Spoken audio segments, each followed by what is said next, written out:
So here's my new two-piece drive shaft.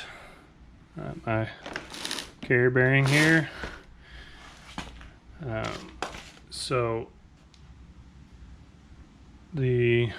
hoping the rear end flange is correct.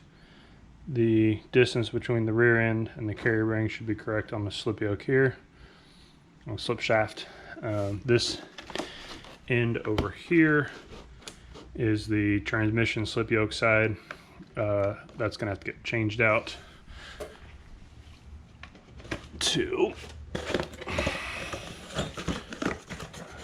a bolt-on flange. I am hoping that that universal joint and this universal joint are the same. I'm hoping that the length is correct. I'm not counting on that, not betting on it, but we're hoping we get lucky. So we'll pull the rest of this out and inspect it, make sure it looks like it's undamaged in the box. It's a little bit beat up in the box here, but take a look at it, start doing some test fitting, see where we end up. All right, so got the drive shaft in here sort of mocked up.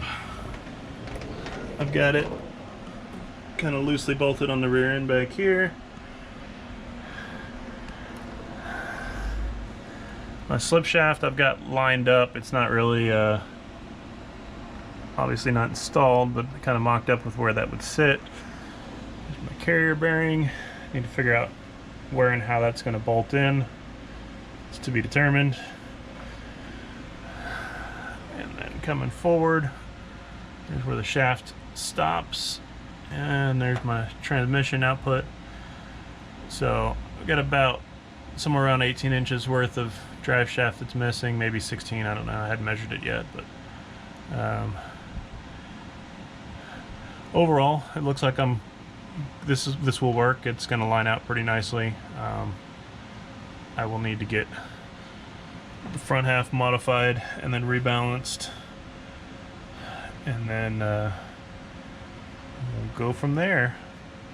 I did also check I took off my slip yoke flange, and the bolt flange and the slip yoke are different size, different widths, so I will need to get a conversion U-joint. So I'll let the drive shaft shop handle all that, and we'll go from there.